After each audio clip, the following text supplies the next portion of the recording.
Dear students, आज हम chapter third plant kingdom की बात करेंगे। अब आपको पता है कि हम जो किंगडम मोनेरा है, प्रोटिस्टा है और फंजाई है, उनकी डिटेल पढ़ चुके हैं, लेकिन किंगडम प्लांटी और एनिमिलिया को केवल हमने इंट्रोड्यूस किया है। अब हम इन दोनों किंगडम्स को डिटेल में पढ़ेंगे और आज हम इंट्रोडक्टरी पार्ट करेंगे प्लांट किंगडम का कि किस तरह से इसकी क्लासिफिकेशन की गई है। तो सबसे पहले आपको पता है कि प्लांट किंगडम में यूकैरियोटिक ऑर्गेनिजम्स आते हैं और वो फोटोसिंथेटिक होते हैं, मतलब they can synthesize their own food. तो आप ये भी कह सकते हैं कि these are eukaryotes and photoautotrophs. क्यों है फोटो ऑटोट्रॉप्स? क्योंकि वो अपना भोजन खुद बना सकते हैं by the process of photosynthesis. हालांकि आपको पता है कि इनमें से कुछ पार्शियली हिटोट्रॉप्स भी होते हैं, जैसे इंसेक्टिवोरस प्लांट्स होते हैं या पैरासाइट्स होते हैं, जैसे कसकटा होता है। अब सबसे पहले जो 5 किंगडम सिस्टम ऑफ क्लासिफिकेशन दिया गया, वो आपको पता है वो दिया गया था वही टेकर के द्वारा 1969 में। और इसमें जो 5 किंगडम थे वो कौन कौन से थे, मैं एक बार फिर से रिपीट कर रहा हूं। एक मोनेरा, फिर प्रोटिस्टा, फिर फंजाई,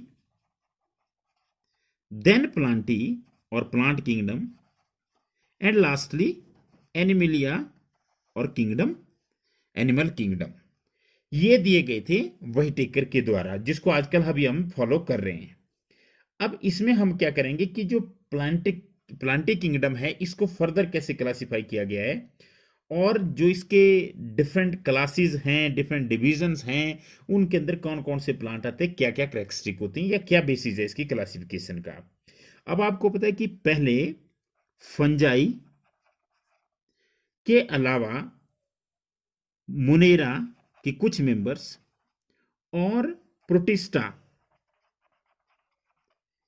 इन सब में सेल वॉल होती है, इसलिए इनको किस में इंक्लूड किया गया था? किंगडम प्लेंटी में। क्योंकि आपको पता है कि प्लांट किंगडम में भी सेल वॉल होती है सेल मेम्ब्रेन के बाहर, और वो सेलुलोज की बनी होती है। तो फंजाई और कुछ मेंबर मोनेरा के, कुछ प्रोटिस्टा के, जिनमें सेल वॉल होती थी, उनको एनिमल किंगडम के अंदर इंक्लूड किया गया था। पर जैसे ही 5 किंगडम सिस्टम आया तो इनको क्या करें, दीज वर एक्सक्लूडेड। मतलब ये एक अलग किंगडम बन गए और प्लांटी किंगडम से अलग हो गए। अब आपको पता है कि जैसे जब हम बात करते हैं साइनोबैक्टीरिया, आप पढ़ चुके हैं साइनोबैक्टीरिया। साइनोबैक्टीरिया जिसको बोलते हैं ब्लू ग्रीन एल्गी, वो अब एल्गी नहीं है, क्योंकि साइनोबैक्टीरिया को एल्गी नहीं माना जाता। आपको पता है कि हम इसको मोनेरा में पढ़ चुके हैं। तो इस जो हमारा जो आज का वीडियो है और इस चैप्टर में हम क्या क्या पढ़ने जा रहे हैं, इसमें हम प्लांट्स के अंदर पढ़ेंगे एल्गी। एल्गी के बाद हम पढ़ेंगे ब्रायोफाइट्स। ये हम डिटेल में करेंगे और आप छोटी क्लासेस में भी कर चुके हैं, 9th में कर चुके हैं। ब्रायोफाइट्स के बाद टेरिडोफाइट्स, पी साइलेंट होता है यहाँ पे, तो टेरिडोफाइट्स। और इसके अलावा दो और पढ़ेंगे हम, एक जिम्नोस्पर्म्स और एंजियोस्पर्म्स। तो ये इस चैप्टर में जो हम पढ़ने जा रहे हैं, ये सारी चीजें हम पढ़ेंगे। मतलब हम स्टार्ट करेंगे एल्गी से और हम कहां तक पहुंच जाएंगे, एंजियोस्पर्म्स तक पहुंचेंगे। अब जैसे हम बात करते हैं क्लासिफिकेशन विद इन एंजियोस्पर्म्स, मतलब जिनको हम बोलते हैं फ्लावरिंग प्लांट्स, तो उसमें क्या हुआ, इसके लिए आपको पता है कि स्टार्टिंग में क्या था, ओनली ग्रॉस मॉर्फोलॉजिकल कैरेक्टर,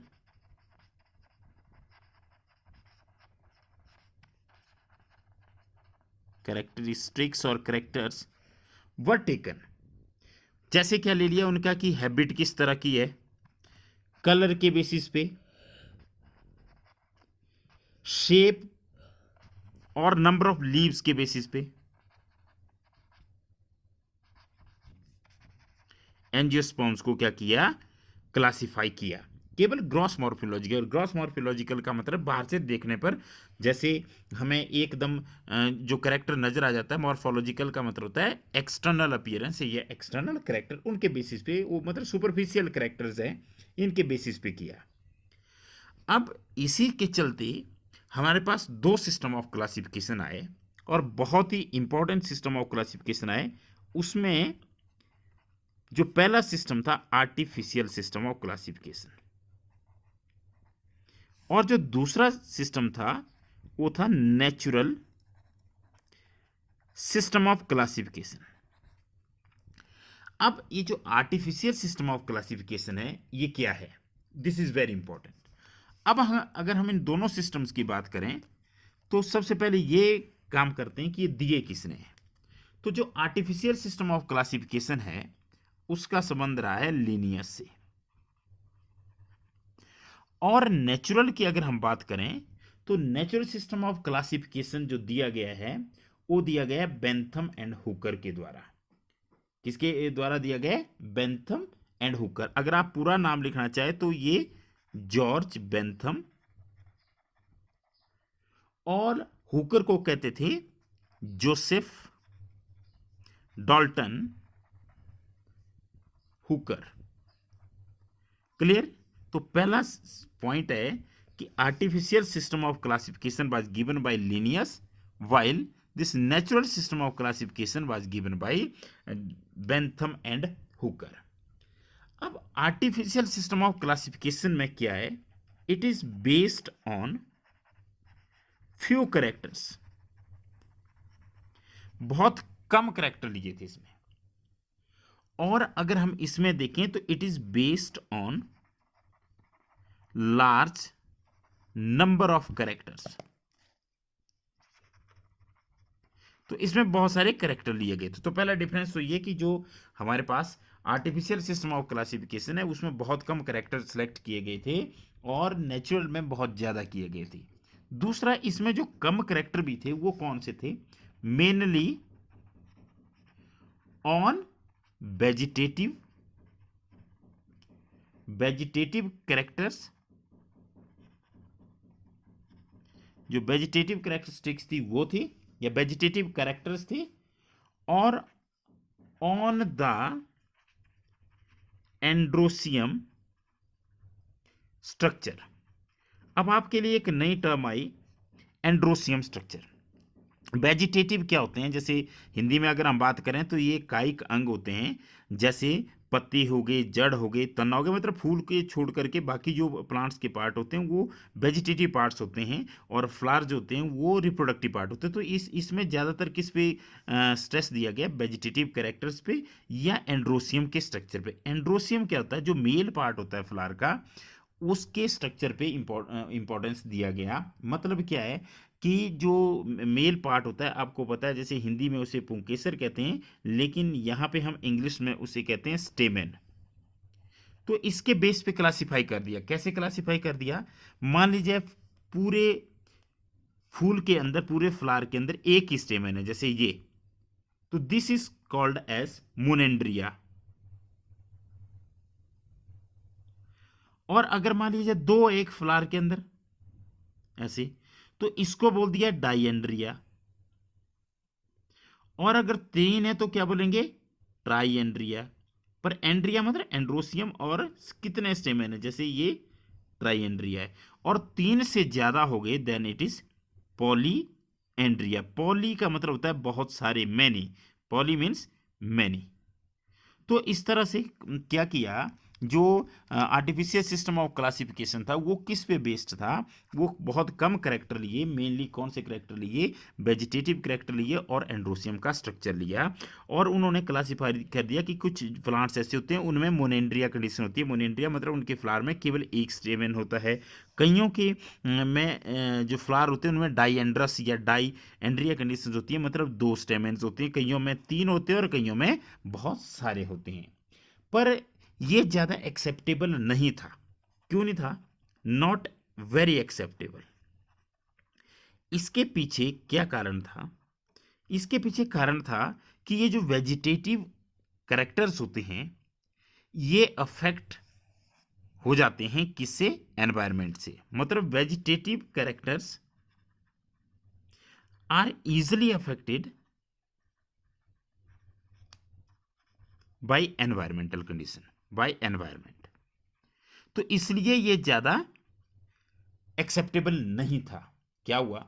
सबसे पहले हमारे पास क्या है कि जो आर्टिफिशियल सिस्टम ऑफ क्लासिफिकेशन है उसमें बहुत कम कैरेक्टर्स लिए गए और ज़्यादातर वो वेजिटेटिव कैरेक्टर लिए गए, या एंड्रोसियम के स्ट्रक्चर को इंपॉर्टेंस दिया गया। और इसको ज़्यादा एक्सेप्ट नहीं किया गया है या ज़्यादा एक्सेप्टेबल नहीं था, क्योंकि जो वेजिटेटिव कैरेक्टर्स होते हैं उनको रिलायबल कैरेक्टर नहीं मानते, क्योंकि वो क्या होते हैं, वो एनवायरनमेंट के हिसाब से चेंज होते रहते हैं। अब दूसरी तरफ अगर हम देखें तो जो जॉर्ज बेंथम और जोसेफ डॉल्टन हुकर ने सिस्टम दिया, वो उसमें एक तो ज़्यादा कैरेक्टरिस्टिक्स थे, उनको इंपॉर्टेंस दिया गया। और इनमें जो ज़्यादा कैरेक्टर्स थे वो क्या थे? नेचुरल अफिनिटीज, मतलब प्राकृतिक समानता। नेचुरल अफिनिटीज अमंग द ऑर्गेनिजम्स, कि जो ऑर्गेनिज्म है वो प्राकृतिक रूप से एक दूसरे से कैसे समान है, इसके बेसिस पे। और दूसरा इसमें क्या था? Not only the external characters were considered,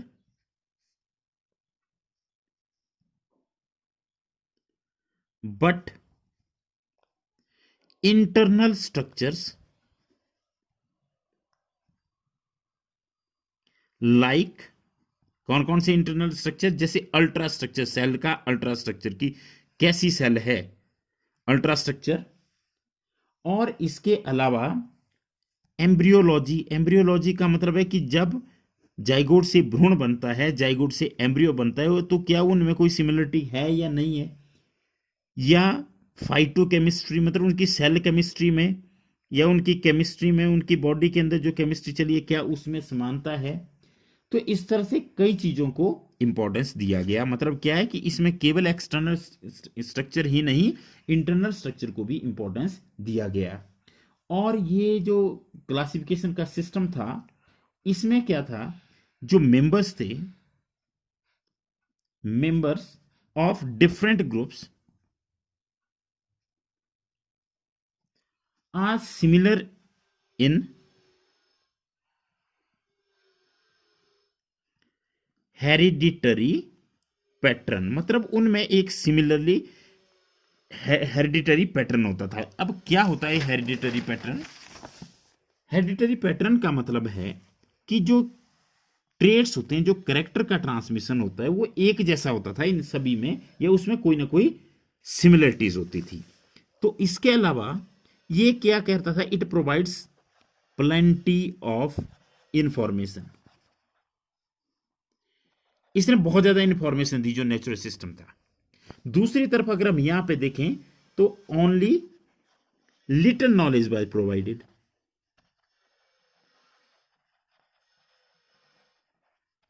little knowledge was provided.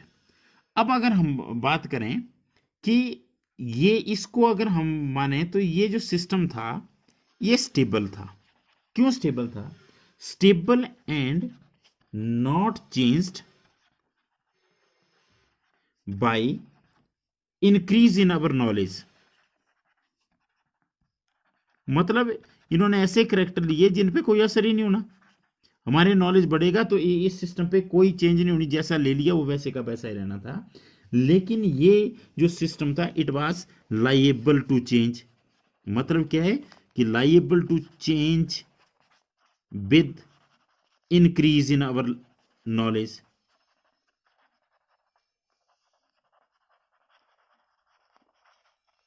तो इसका मतलब है कि अगर हम इसमें देखें तो यहां पे प्लांट की जो आइडेंटिफिकेशन थी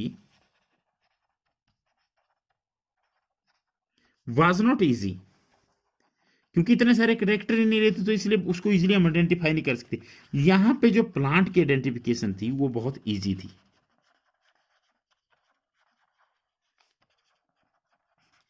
तो इस तरह से ये जो दो सिस्टम ऑफ क्लासिफिकेशन थे, इनको डिफ्रेंशिएट किया गया। मतलब क्या हुआ कि जो हमारे पास आर्टिफिशियल सिस्टम ऑफ क्लासिफिकेशन था वो क्या था, वो वेजिटेटिव स्ट्रक्चर्स पे, और वेजिटेटिव स्ट्रक्चर ऐसे स्ट्रक्चर होते थे जो क्लाइमेट से इजीली अफेक्ट हो जाते थे, उन पे डिपेंडेंट था और उसको बेसिस माना। जबकि दूसरी तरफ जो नेचुरल सिस्टम ऑफ क्लासिफिकेशन है बेंथम एंड हुकर का, उन्होंने उनकी नेचुरल अफिनिटीज को ज़्यादा इंपॉर्टेंस दिया। मतलब क्या हुआ कि जो members of different groups they are similar in hereditary pattern, और इसमें कम करेक्टरिस्टिक्स छांटे गए और इसमें ज़्यादा करेक्टरिस्टिक्स छांटे गए। इस वजह से इससे नॉलेज भी कम मिलती है, इससे ज़्यादा नॉलेज मिलती है। यहाँ पे ये माना गया कि हमारी नॉलेज बढ़ेगी तो इस सिस्टम पे कोई फर्क नहीं पड़ने पड़ा, पर इसको ये बोला कि जैसे जैसे नॉलेज बढ़ती जाएगी तो हम इसमें नए पॉइंट्स कंसीडर करते जाएंगे, और इसमें ज़्यादातर एक्सटर्नल करेक्टर्स को, ग्रॉस मॉर्फोलॉजिकल करेक्टर्स को ज़्यादा इंपॉर्टेंस दिया गया। लेकिन इसमें जैसे सेल का स्ट्रक्चर या एम्ब्रियोलॉजी, फाइटोकेमिस्ट्री, इन चीज़ों को भी इक्वली इंपॉर्टेंट माना गया। और एक और इम्पॉर्टेंट चीज़ है कि इसमें क्या है कि जो फाइलोजेनेटिकली के लिए जो एवोल्यूशनरी रिलेटेड जो ऑर्गेनिज्म थे उनको इम्पोर्टेंस दिया गया। लेकिन अगर हम देखें दूसरे सिस्टम में जो कि आर्टिफिशियल सिस्टम ऑफ क्लासिफिकेशन था जो कि लिनियस के द्वारा दिया गया, उसमें फाइलोजेनेटिक सिस्टम ऑफ क्लासिफिकेशन को या फाइलोजेनेटिक रिलेशनशिप को कोई भी इंपॉर्टेंस नहीं दिया गया। अब सबसे पहले हम बात करते हैं कि फाइलोजेनेटिक रिलेशनशिप क्या होती है। फाइलोजेनेटिक रिलेशनशिप, हालांकि हम जब क्लासिफिकेशन हमने की फर्स्ट चैप्टर में, वहां पे भी हमने ये बात की। इसको अगर हिंदी में देखें तो विकासीय दृष्टि से संबंध, कि मतलब जो ऑर्गेनिजम्स हैं वो एक दूसरे से कैसे संबंधित है विकास की दृष्टि से। तो एक किस पर था, based on evolutionary relationships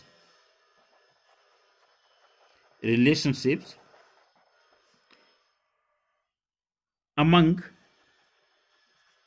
the various organisms। इस पे बेस्ड है कि मतलब कोई भी ऑर्गेनिज्म जो विकास की दृष्टि से एक दूसरे से कैसे संबंधित है। और इसकी एक एजम्पशन थी, एजम्पशन का मतलब कि इसकी एक मान्यता थी, इसने माना। क्या एजम्पशन थी, इसकी एजम्पशन थी ऑर्गेनिजम्स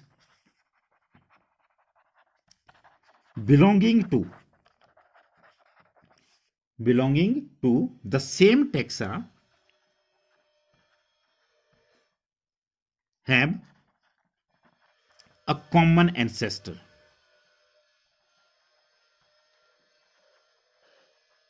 कॉमन एंसेस्टर। अब क्या, जैसे मैं यहां पे एक एग्जांपल दे रहा हूं आपको, ये मैं 3 स्पीसीज ले रहा हूं, होता है स्पीसीज भी एक टेक्सोनोमिक कैटेगरी है। ये 3 स्पीसीज ले ली मैंने।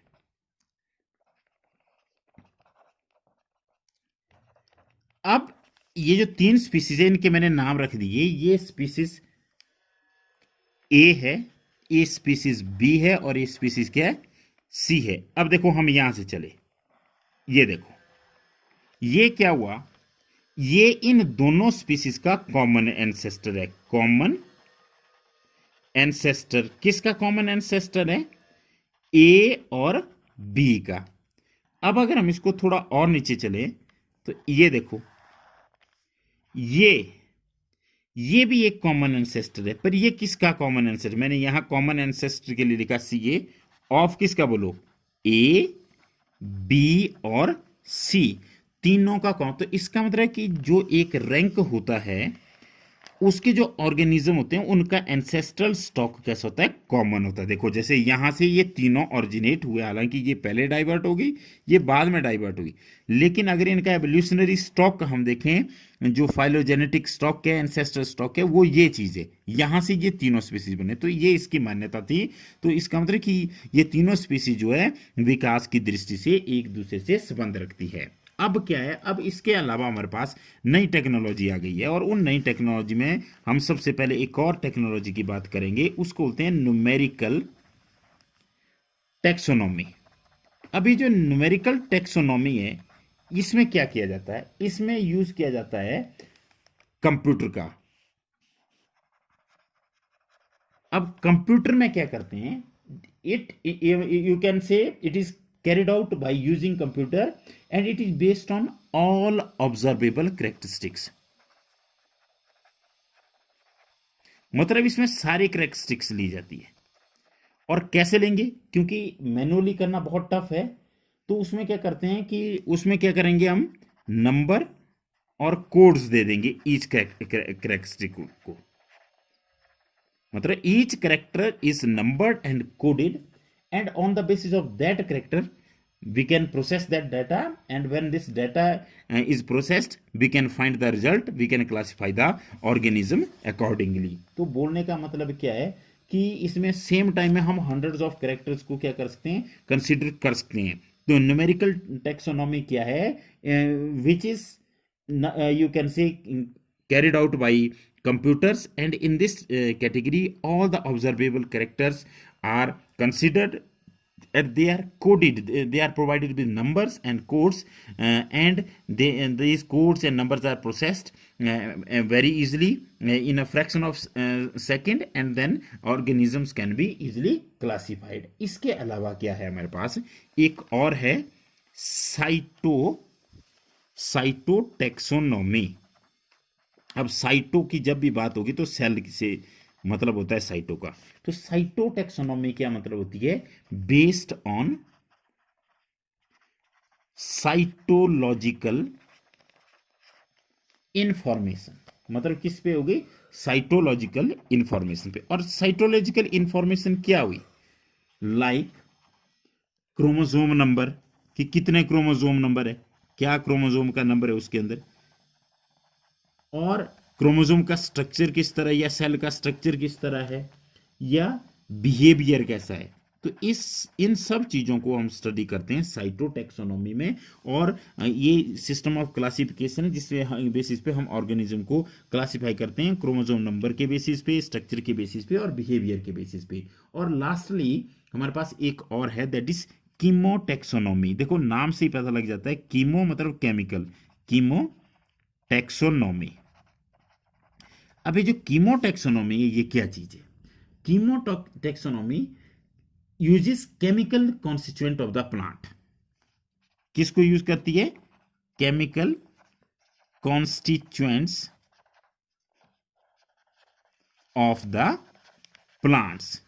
तो मतलब क्या है, क्योंकि हम बात एक किसकी कर रहे हैं, प्लांट्स की कर रहे हैं, तो जब भी हमें कंफ्यूजन होगा तो हम क्या करेंगे, उनके केमिकल कॉन्स्टिट्यूएंट को स्टडी करेंगे और इसको यूज किया जा रहा है। तो आज हमने बात की, सबसे पहले हमने बात की कि आज हम चर्चा कर रहे हैं प्लांट किंगडम की।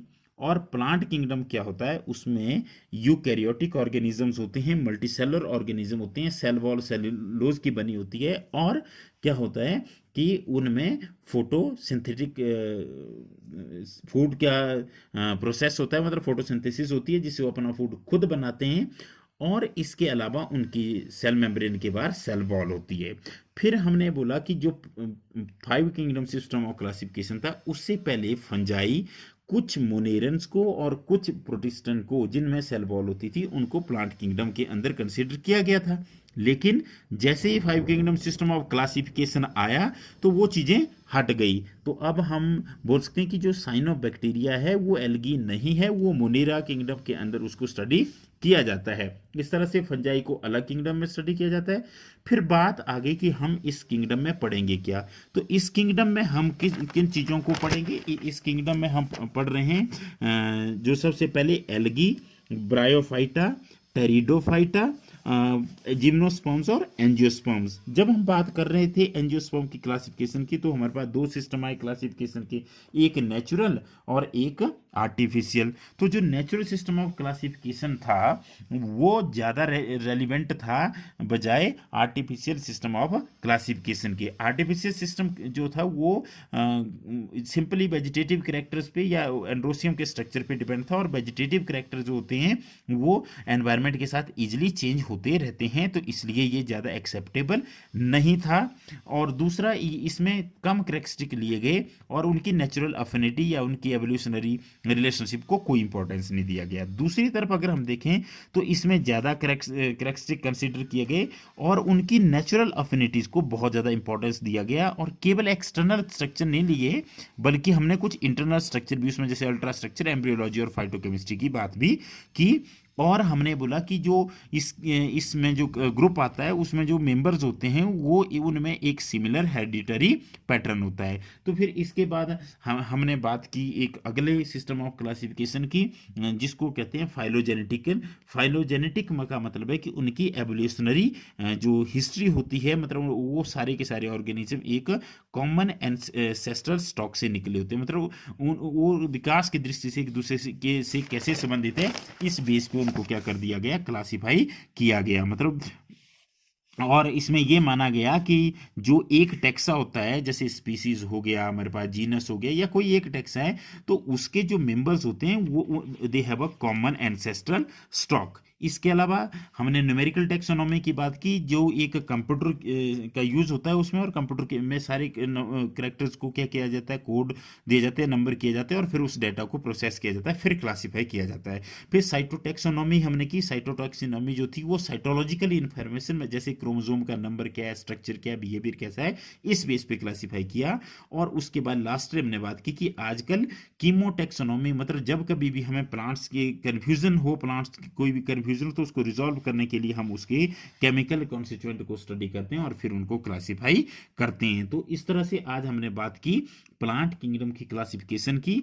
अब हम सीधे बात करेंगे एल्गी की, और फिर हम उसके बाद हम बात करेंगे ब्रायोफाइट्स की, then pteridophytes, gymnosperm and angiosperm. Thank you very much.